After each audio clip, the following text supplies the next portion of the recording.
अजून एका महत्त्वाच्या बातमीकडे वळतोय। भाजपचे प्रदेशाध्यक्ष रवींद्र चव्हाण यांनी स्वर्गीय विलासराव देशमुख यांच्याबद्दल केलेल्या वक्तव्याच्या विरोधात आज लातूर बंदची हाक देण्यात आली आहे। सोमवारी लातूरमध्ये रवींद्र चव्हाण गेले होते आणि तिथे त्यांची सभा होती। त्यांनी विरोधकांवर टीका केली। यावेळी बोलताना भाजप कार्यकर्त्यांचा उत्साह इतका आहे की लातूरमधून विलासराव देशमुखांच्या आठवणी पुसल्या जातील यात शंका नाही, असं वक्तव्य रवींद्र चव्हाण यांनी केलं होतं। त्यानंतर प्रचंड गदारोळ झाला, चहूबाजूंनी त्यांच्यावर टीका झाली, मग त्यांनी दिलगिरी सुद्धा व्यक्त केली। पण काँग्रेस अजूनही या मुद्द्यावरून आक्रमक आहे। रवींद्र चव्हाणांच्या वक्तव्याच्या निषेधार्थ लातूर बंदची हाक देण्यात आलेली आहे। पण अमित देशमुखांकडून मात्र बंद न ठेवण्याचं आवाहन सोशल मीडियावरील पोस्टवरून करण्यात आलंय। आज बंद न पाळता लोकशाहीतील योग्य आणि सुसंस्कृत मार्गाने आपण त्यांना उत्तर देऊया, असं सांगण्यात आलंय।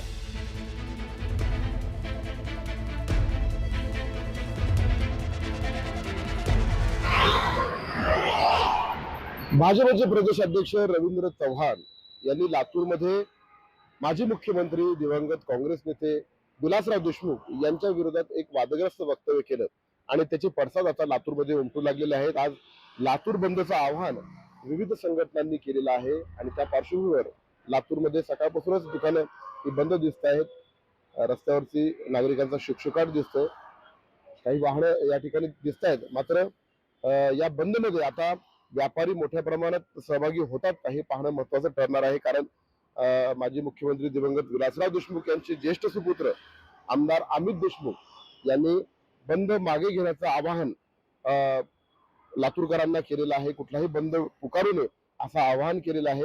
दरम्यान या पार्श्वभूमीवर आज लातूर महानगरपालिकेतील भाजपच्या उमेदवारांच्या प्रचारार्थ मुख्यमंत्री देवेंद्र फडणवीस हे सुद्धा लातूरच्या doctor Babasaheb Ambedkar park town hall या ठिकाणी सभा घेत आहेत।